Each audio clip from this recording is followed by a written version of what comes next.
Hi friends, कैसे हैं friends.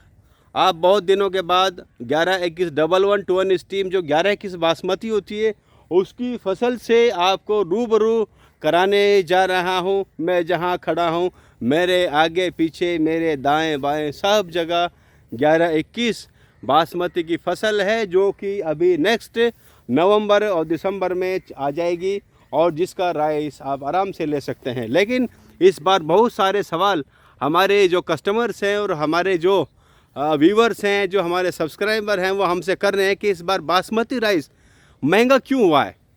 ये इसके रीज़न, इसके पीछे बहुत सारे रीज़न हैं, लेकिन कुछ रीज़न मैं आपको अभी बताऊंगा कि इसके ऐसे और क्या रीज़न है जिसकी वजह से बासमती राइस महंगा हुआ है। तो सबसे पहले आप मेरे साथ सबसे पहला रीज़न जानने के लिए मैं आया हूँ खेतों में, आपको डायरेक्ट दिखाने के लिए, ताकि आपको अच्छे से समझ आए कि इसका कारण क्या है कि इस बार बासमती की जो फसल है वो कम क्यों है और क्या उसके अंदर बीमारी है और वो इतनी महंगी क्यों है। कि आखिर जो बासमती राइस 70 रुपये, 60 रुपये, 65 रुपये होता था, आज वो 90 रुपये, 100 रुपये तक हो गया है और होल सेल प्राइस में भी 110 रुपये तक सेल हो रहा है। तो मैं सबसे पहले आपको दिखाऊंगा, बने रहिए मेरे साथ। ये देखिए फ्रेंड्स, सबसे पहला जो कारण है वो रीज़न है बासमती फसल के अंदर प्रोडक्शन का कम होना, क्योंकि उसके अंदर बहुत सारी बीमारी आ गई है। ये देखिए, ये जो बासमती के अंदर जो बीमारी आई है इसकी वजह से इस खेत की प्रोडक्शन बहुत कम हो गई है। ये प्रोडक्शन बहुत कम होने की वजह से इसकी जो कॉस्टिंग है वो ज़्यादा हो गई है और नतीजा ये है कि आपके सामने जो राइस सस्ते में होता था वो आज महंगा हो गया। ये देखिए, इस खेत के अंदर जो भी आपको ये इस तरह से वाइट इस तरह की ये जो आपको दिखाई देगी, ये सभी की सभी ये सब देखिए बीमारी है। और मैं आपको और बहुत करीब से दिखाऊंगा इस खेत के पास जाके कि आखिर इतनी बीमारी होने की वजह से, देखिए ये नीचे भी इसकी बीमारी है और ऊपर भी है। जो हरा तना है ये ठीक है, ये देखिए, लेकिन जो ये है ये देखिए बीमारी। और ये नौबत तब है जब इसके अंदर बहुत बार इसके अंदर इन्होंने जो कीटनाशक दवाइयाँ होती हैं, स्प्रे होते हैं, वो बहुत बार किया है, तब भी इसकी बीमारी नहीं है। और मौसम अधिक ख़राब होने से ये फसल नीचे बैठ गई है। देखिए इसका ये क्या हाल हो गया है। इसका कहीं ना कहीं असर हमारी जेबों पर जाएगा। इस बासमती के अंदर देखिए कितनी बीमारी आई है, ये देखिए। तो आप सबसे पहला कारण आप समझ गए हैं दोस्तों कि इसका सबसे पहला कारण क्या है कि क्रॉप के अंदर बीमारी का आना। देखिए करीब से देखिए आप, और करीब से देखिए, ताकि आपको किसी की बातों पर ना यकीन आए तो आप इसको खुद बता सकें कि हाँ, फसल के अंदर ज़्यादा अधिक बीमारी होने की वजह से उसकी जो प्रोडक्शन है वो कम हुई है। और इसका दूसरा रीज़न मैं आपको और बता रहा हूँ जो आपको समझ आएगा।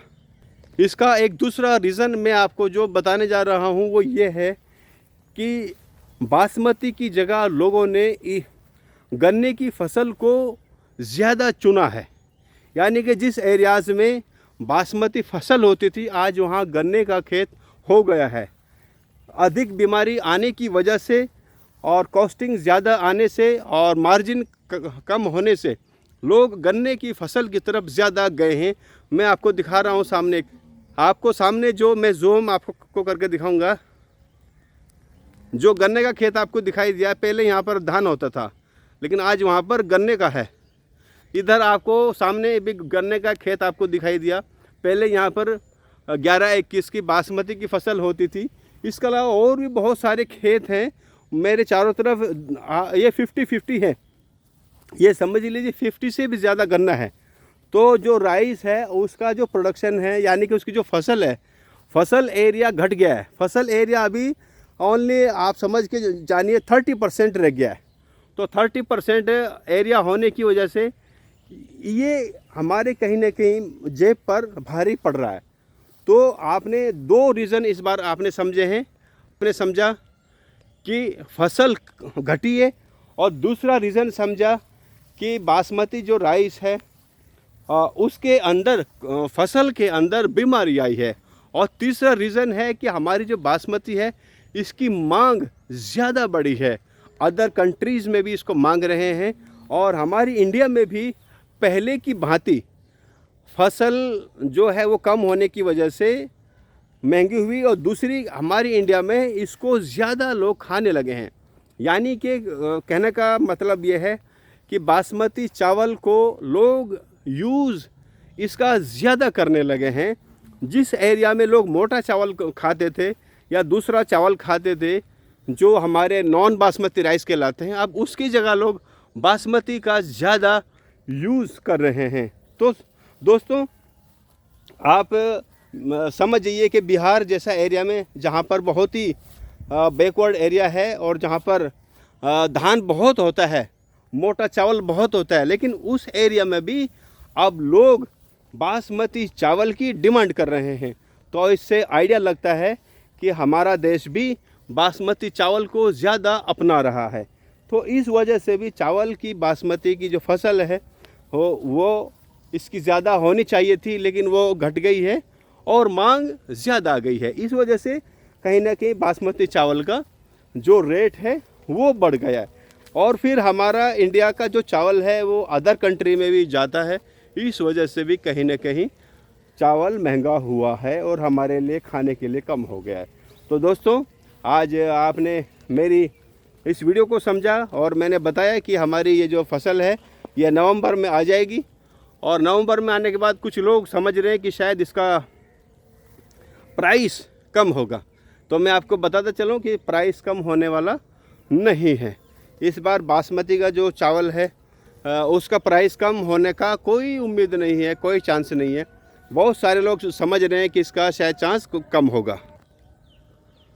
तो फ्रेंड्स, आज के लिए इतनी ही जानकारी। अगली जानकारी के लिए आपके लिए फिर हाजिर होऊंगा, लाइव अपडेट आपको दूंगा, और कोई भी जानकारी इससे मुतालिक होगी आपको वो दी जाएगी। आज के लिए इतना ही। हमसे हमारी बासमती के चावल की सप्लाई लेने के लिए, चाहे आप दुनिया में किसी भी कोने में बैठे हो, आप हमसे बासमती चावल की सप्लाई ले सकते हो। हम आपको सबसे पहले सैंपल भेजेंगे, फिर आपको ट्रांसपोर्ट से जितना भी आपकी क्वांटिटी होगी ट्रांसपोर्ट या गाड़ी के थ्रू चावल आपके डेस्टिनेशन तक पहुंचाएंगे। उम्मीद है कि आपको ये मेरा वीडियो पसंद आएगा और मुझे कमेंट्स में बताएंगे, और मेरी वीडियो को आगे शेयर करें और जानकारी दें और औरों तक इसको पहुंचाएं। और मेरा नंबर एक बार आप नोट कर लें, 9760113362। और अफसर चौधरी आपसे इजाज़त लेता है। आज के लिए इतना ही। Best of luck. Love you, all of you.